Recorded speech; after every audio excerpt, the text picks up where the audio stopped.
I'm Rebecca King Ferraro. And I'm Michael Sean Breeden, and you're listening to Conversations on Dance.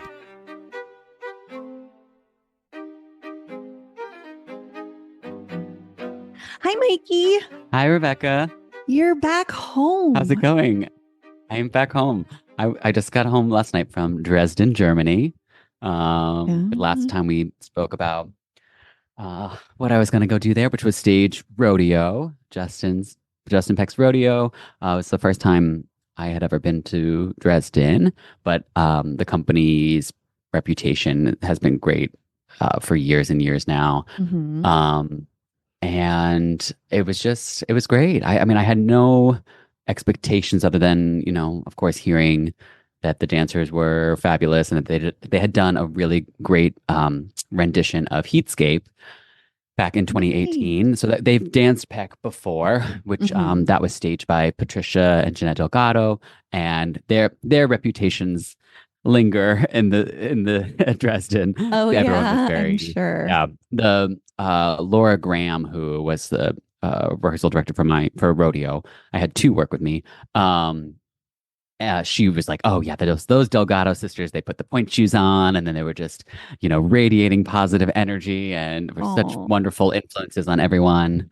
So Heatscape had been a success there, but that was kind of all I knew, and you never know. That was, that was 5.5 years ago, so I didn't know what to expect. Things change. The company has an interim artistic director right now, Marcelo Gomez, who, of course, many people will remember as one of the great male dancers in the States for the past, of the 21st century, I'd say. And yeah, so I went, and it was just super wonderful and magical for the past 3 weeks. I'm really sad it's over. Oh, Yeah, they go ahead. I'm so happy to catch up with you because, like, it always makes me laugh whenever you're like in one of those places. It's like I wake up in the morning, it's like 3 a.m. Michael's responding to the text from everything. And so, yeah, I feel like we weren't able to catch up too much. But I know, like, your first day, we were kind of chatting, and I feel like there's always like those. I can't imagine. It would be really hard for me, but you're so great at your job and you're so good at this. But I know even still, like, the first day jitters are there, right? And then you kind of like start to settle in. Yeah, it really only took me one day to get over that, to get over myself. But it was really hard because it's so complicated. And I started with the most complicated part of the ballet, which is the beginning. I mean, that's a logical place to start. I don't know that I would change that, but it is hard because you want a lot of things. I want people to be on board with the ballet. I don't want them to become impatient or lose interest, and then I can't get them back. So, I try to be as organized as possible, but, it doesn't always go the way that you want to. And I think it was fine. Everyone said it was fine, but you were just in your head. I was like bullying myself a little on the first day. Like, that could have been better. That could, and then after the first day, it was all good. I mean, also the score is kind of complicated. And so, there are counts, of course, to anchor you, but it's one of those things where it's very syncopated. So let's say you start with a 12, but if I were to count it as a 12, it doesn't really work because if you're dancing to the melody of it versus the count. So, right. It's like da da da da da da da da da da da. Right. Da, da, da, da. And so it's like, if I can of course count that evenly and it will end up at 12, but then you also sound like a buffoon, I think, counting like 5 and 6, 7, 8, it's like, that's not what it is. You're just counting, then you're counting notes. And so it comes with a unique set of challenges. Right. But I'm always like, you have to give the counts at the beginning. Otherwise, people will just be lost in a sea of music and have no idea what they're doing. So, yeah. Well, especially because they don't know the music. That's the thing, right? Because like once you start to hear it over and over, then you memorize it as a dancer. So that's why those notes are important at the beginning. So yeah, I can totally see that. And to me, the scariest thing for me would be like just a whole new room of new people with names that you have to know, and then having to like kind of like you set the tone right in the first day for kind of like how it's going to be. But I knew that you were going to end up having a great time and having fun with them.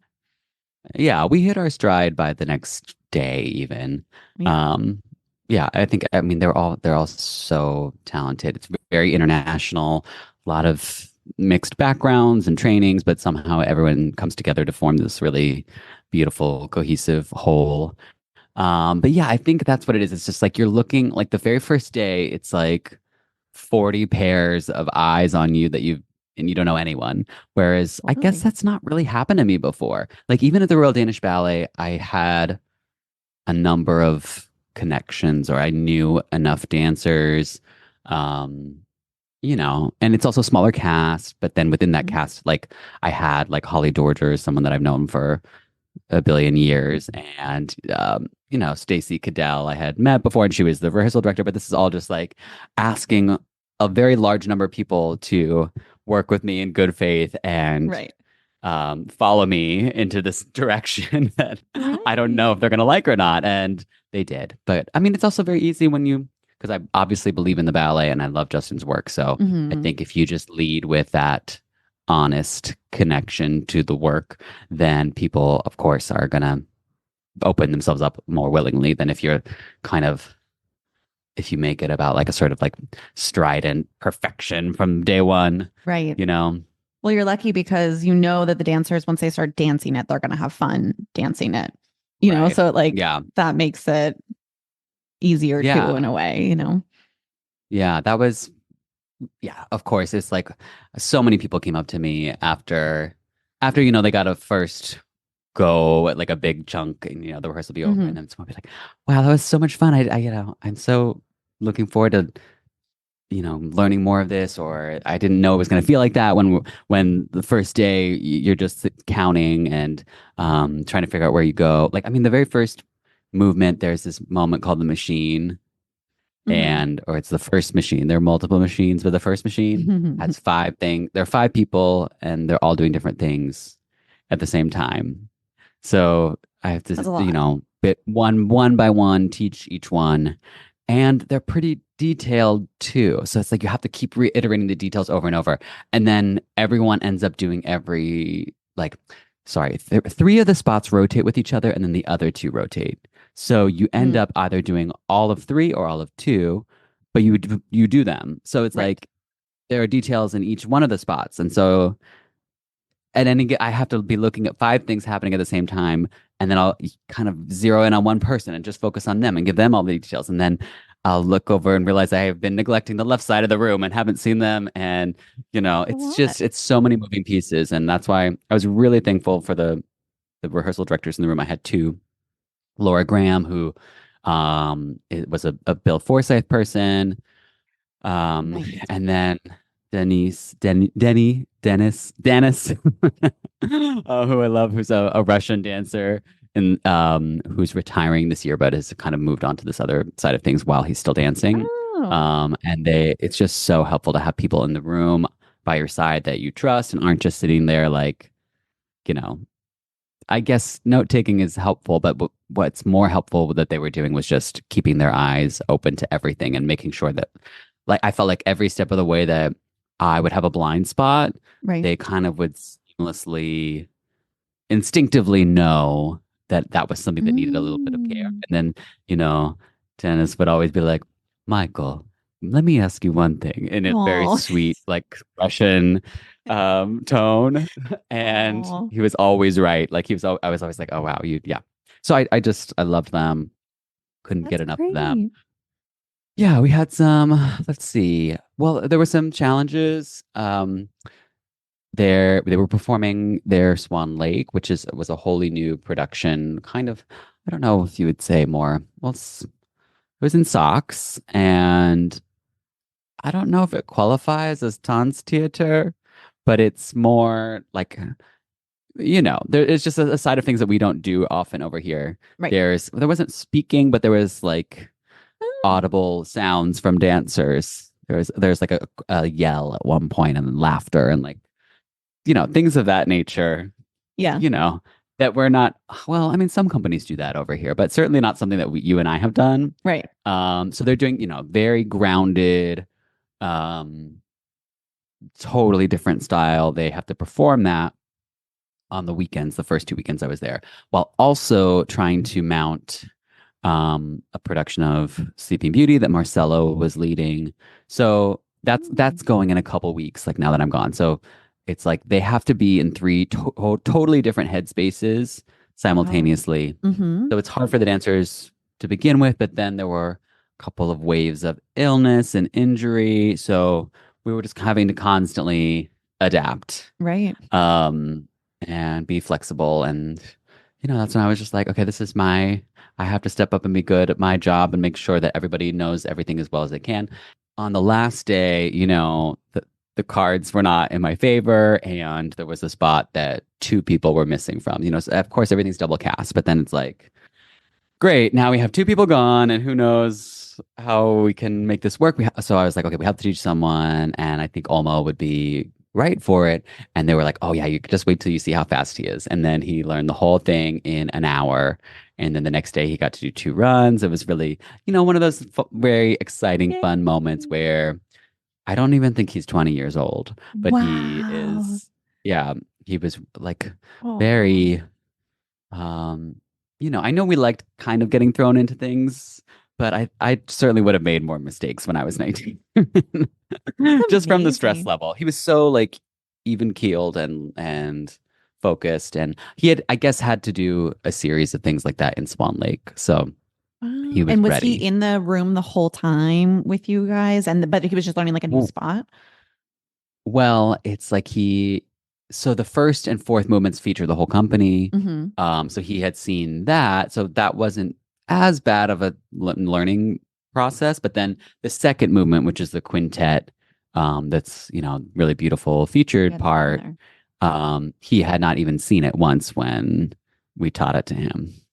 But Wow. yeah, it was so we love that moment when you have full company support and everyone was so happy for him. And yeah, I love that the so rehearsal that was directors nice. too are like, oh, just watch. Like they already know. But it's just Yeah. Oh, anytime you get the chance to prove yourself like that, especially when you're young. I mean, what a great mhm. opportunity. Yeah. I think that was another thing that was really lovely that obviously the staff and, starting at the top with Marcelo, everyone really believes in all the dancers. This is the other thing. This was the um, first time anyone like a Marcelo cast the ballet entirely himself because of limited time. And I just figured that, well, I thought, I'm sure he has great taste and it'll be fine, but like, the setup was that if I want to change anything, of course I could. Gotcha. And then I got there and I was like, Marcelo did such a great job. He really, everyone looks great and I think was in the right place. And um, Nice. maybe of course there are seven shows, so maybe it's like if we had had more, I would have loved to get more people learning more things, but it's just and also on that program are Serenade and Upper Room, so there are other opportunities for dancers, and you can't spread people too thin. Like it doesn't make sense having like five casts of Apodita learning a thing that they won't get to dance when they have to be focused on doing stompers and Russian girls in the next Right. show. You know. Mm-hmm. But he Totally. did such a good job. I was so, so happy. Nice. And yeah. So that was So great. it got the ball rolling for us, I think, Yeah. quickly. I don't know if I would trust anyone so readily with that task.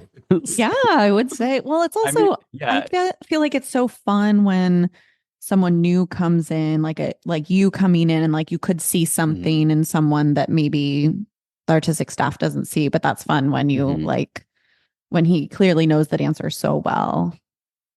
Yeah, but I actually, it's funny. Like, I think he was already doing that. Like, so for instance, the female principal there were two women that are, well-established principals who are fabulous and I love. But then also, like, on the first day when I'm trying to get familiar with casting, actually, this was on the plane over, trying to get familiar with the casting, who was cast, what rank people were, or whatever.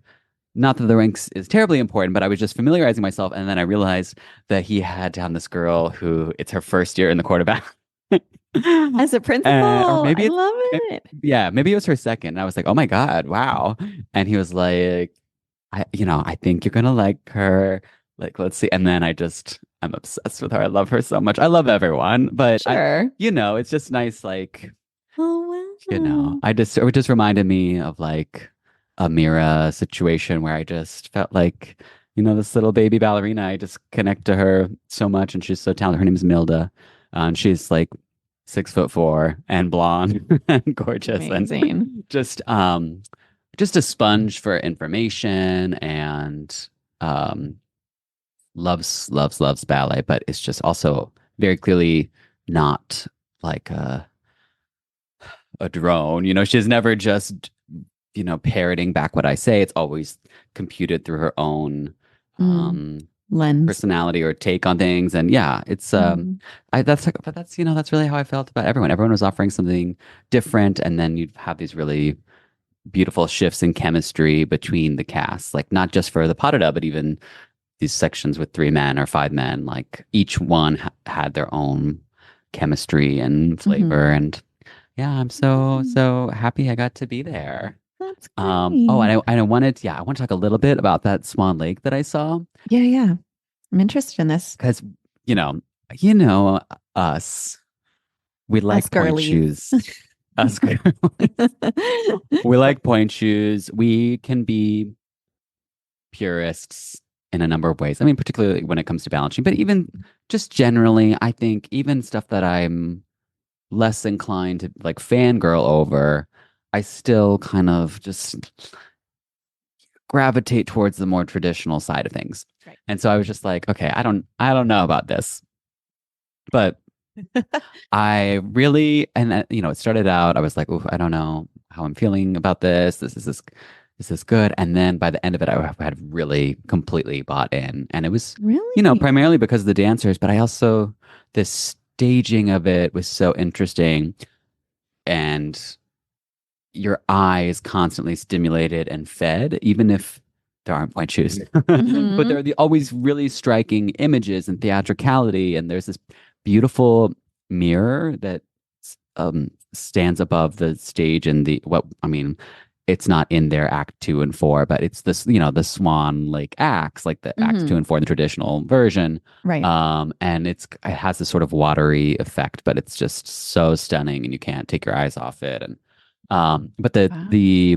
um the story of it is entirely different. So, you just have to go in and accept there's almost nothing recognizable about Swan Lake. But that's kind of It's cool just like, though.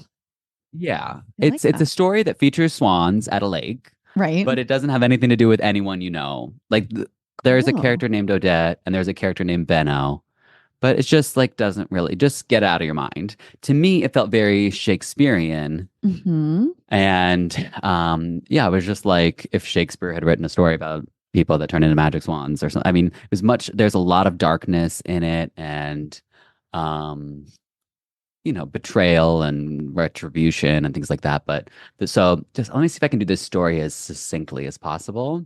So Hmm. you come in, there's a ball, and there's a queen and a king, and the king is like kind of evilish, but like just like or cartoonish, just not someone that this fierce queen is meant to be with. Right. So then she meets the lover type. His name is Benno, like Benno, and like the prince's friend. Again, Hmm. nothing to do with the original version, but his name happens to be Benno. So they're in love. The king finds out. He puts Benno in a jail, and then he gets out, and then okay, let's see. I'm getting a little screwy with the timeline now. But so the queen has a gift. There's a god that gifts people a veil that allows you to turn into a swan and like experience this, Polyjuice so that like potion. you get yeah, it's Polyjuice Potion, and you get to be a swan, and you fly somewhere super far away, magical land, to be with other swan girlies. But so the veil is the key thing here. So then Mm.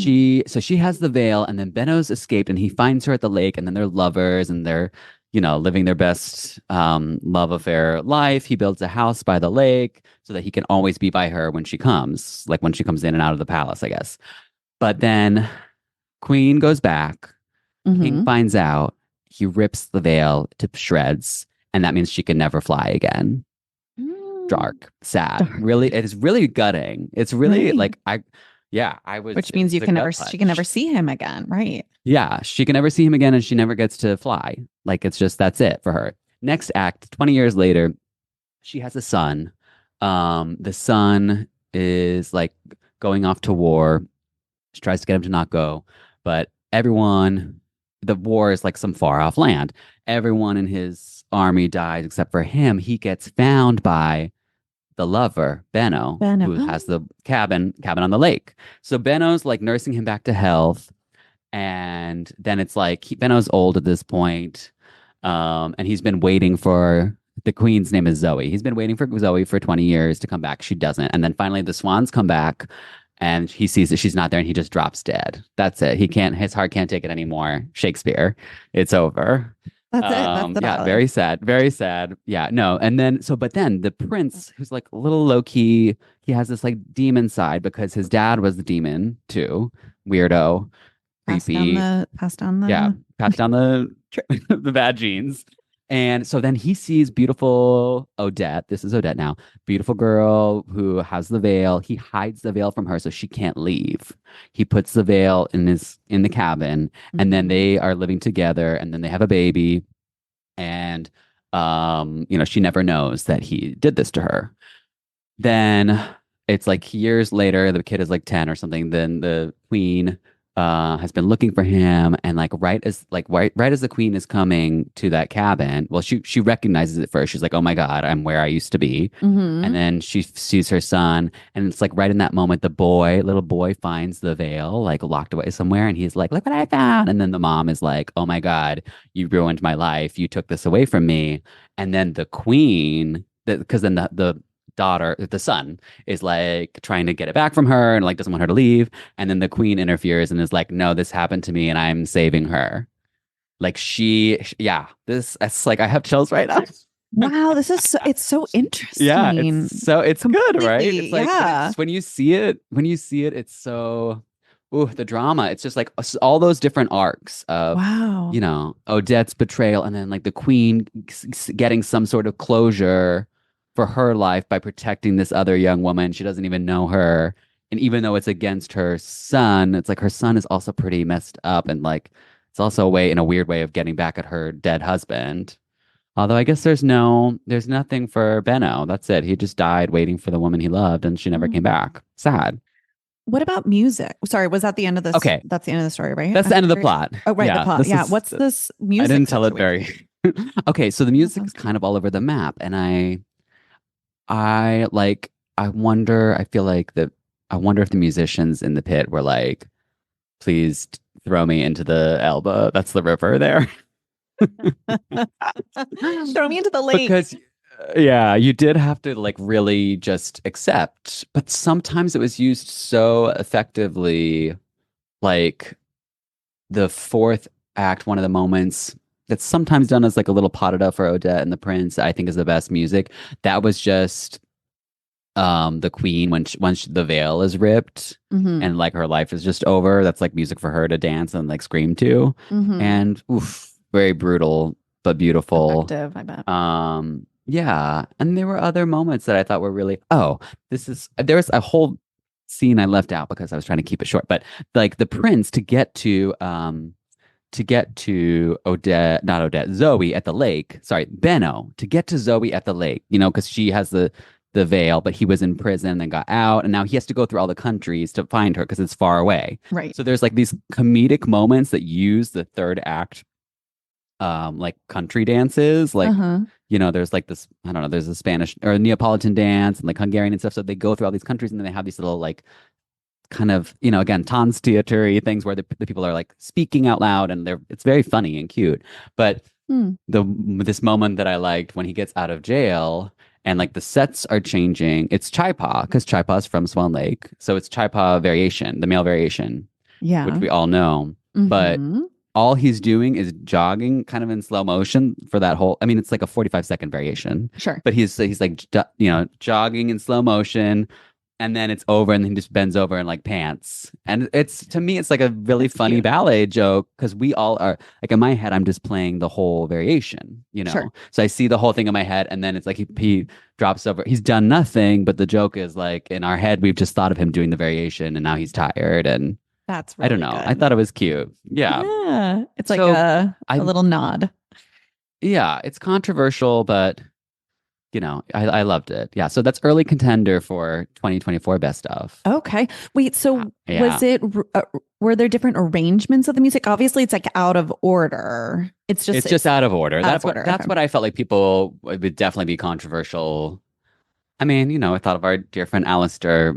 I think he might have wanted to, like I said, throw himself in the elbow, but I don't know.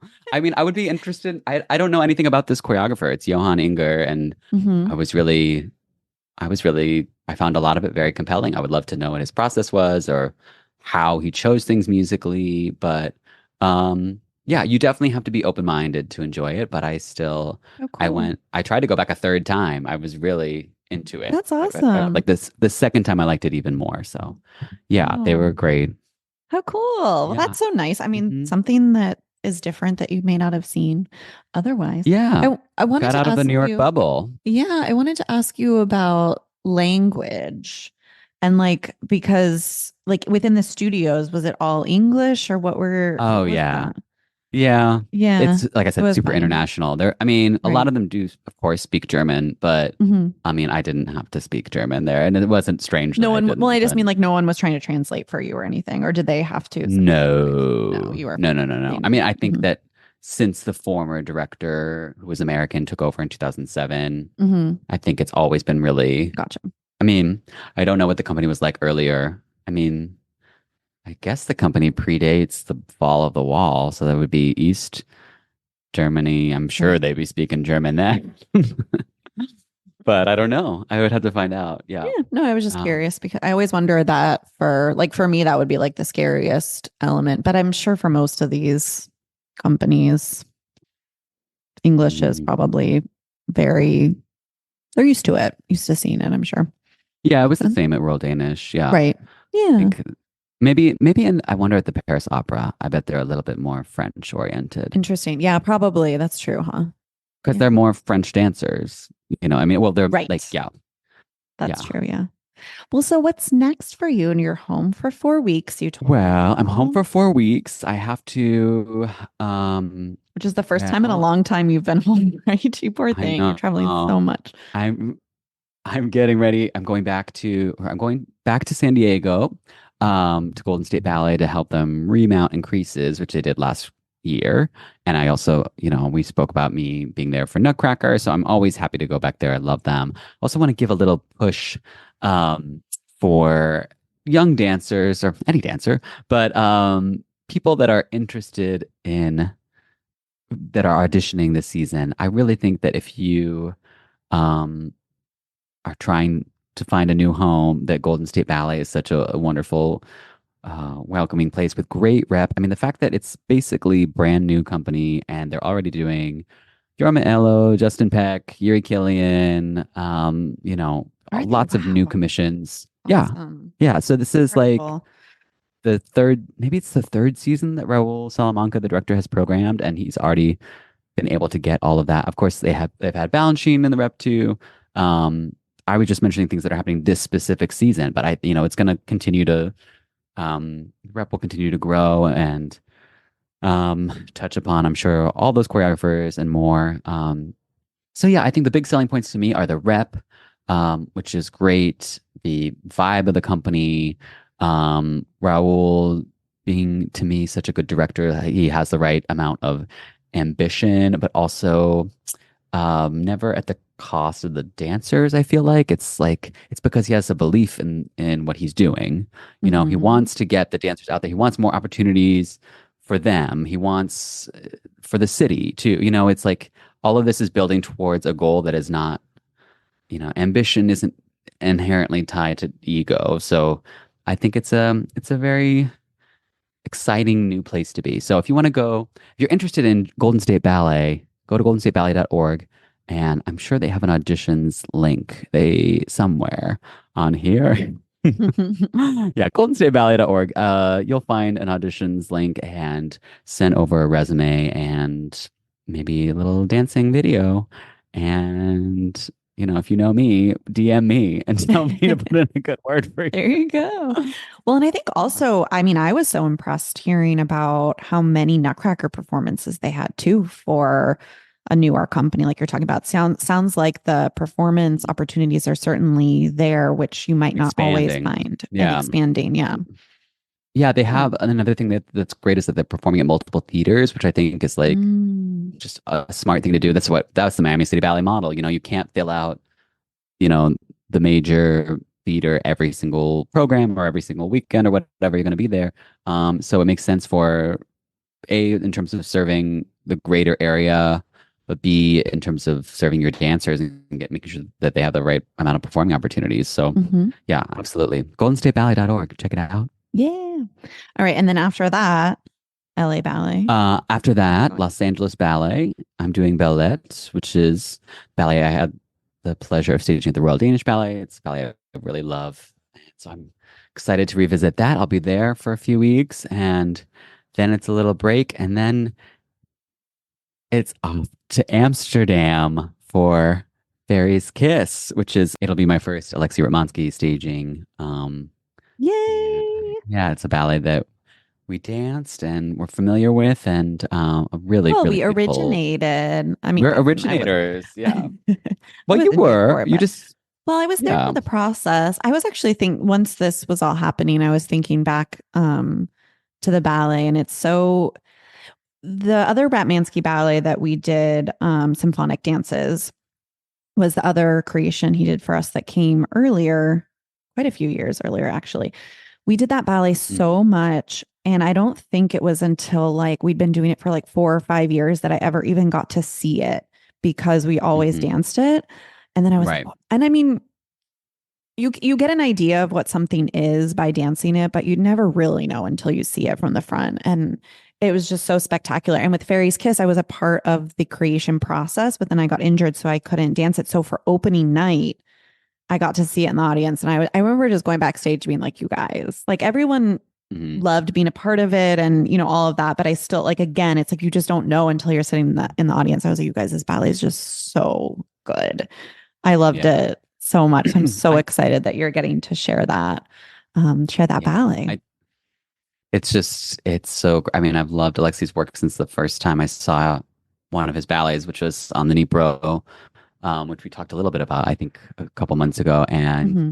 I just thought and that's a storytelling moment too. I think he just has such a gift with that, like creating characters who you really care about. And then when the moment of, you know, heartbreak or whatever happens in the ballet, it's really packs a punch Yeah. because you care so much about them. But then also, he's creating these characters through their movement vocabulary. Like I'm thinking about the stuff that he created in Fairy's Kiss for Renan Serdero. It's like, ugh. I was just looking at the videos, trying to, refamiliarize myself and get ready and start the staging process, like my process leading up to the staging. And Mhm. I just had to take a moment to just like obsess over Renan for a second. It's just a full poet that Alexei, he, of course, that's there in Renan, but he unlocks something so special and different from what others had done for him before.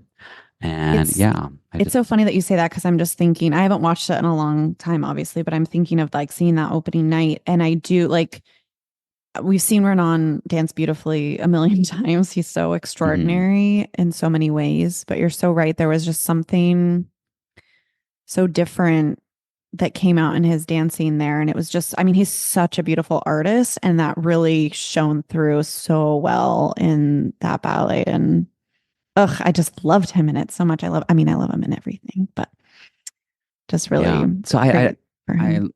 we're obviously Alexi stands in this house. So Hmm. getting this, message from him to be a part of this means the world to me. But I'm so excited to bring the ballet to the dancers, but I also don't know anything about the dancers. So, um, I think I know one person dancing there, maybe. So it's also going to be a wholly new experience. I'm sure they're fabulous. Hmm. Alexi loves them. In Marina's book, she talks extensively about his connection with the company and how they're prime interpreters of his work. So I trust him implicitly with that Yeah. statement. And so yeah, so I guess going to Dresden was kind of nice. It's like a little practice round of going somewhere where you don't know anyone. Right. And being like, okay, I'm coming in blind and we're gonna do this. It's all gonna be fine, but like day one might be a little terrifying and we're just gonna ride that wave. Yeah. Yeah. So do you know if Alexi will be there at all while you're there? Well, do you know that he's the schedule yet? busiest man on the planet, so I think it might be decided later. I'm sure that he's definitely trying to. And it's the same thing with Justin. It's like, you know, I'm sure he would love to come back to Dresden. But it's always kind of up in the air. Like when Justin came to Copenhagen, it was like quite last minute that it was decided that he was able to come. Yeah, so I would love if Alexi made it. They're also doing his Firebird. So it's a program of Alexi Stravinsky story ballets. So I mean, what's better than that? Oh my God. Russian stories and Russian artists. It's gonna be great. I'm so happy for you. One last thing. Yes. Yeah, super excited. But one last thing that I wanted to plug. This is something that has come up recently. The executive director of my hometown school and company, Lexington Ballet, reached out to me on Instagram, and we started talking. And she wanted me to come on as sort of an artistic advisor, someone that can help Lexington Ballet, which is a place that, of course, meant so much to me growing up. You know, I would not be a dancer if I had never found the school or the training that I had there. But it's their 50th anniversary next year. So they are actually looking for an interim artistic director to help them just make that year be everything that it can. So if you are someone that's interested in helming a ballet company, Lexington Ballet Company is seeking their interim artistic director, and you can contact them at info@lexingtonballet.org. Send your resume on over and, you know, just ask for more details. It's a really exciting opportunity for anyone that is looking to kind of take that first step in a leadership position. Also, like at Lexington Ballet, our good friend Eric Trope will be there choreographing and also performing Romeo and Juliet Balcony Parada. Oh, is he? That's so fun. Yeah. Yay. So that was another way I was able to, you know, kind of use connections and help out this organization that I've cared about, obviously, for over 30 years now. And to get Eric to connect with them is something really cool. And I hope the dancers, I know they'll have a great time working with him. We always did, so. Yeah, Eric's the best. Shout out to Eric. Well, that's so wonderful. So much great stuff going on. A lot going on. A lot going on. Well, it was so nice to catch up. And now that you're home, and we're going to now discuss once we get off this call. We'll tell you guys what's happening in a little bit, but or you'll just be surprised. There's definitely, we promise there's content somewhere.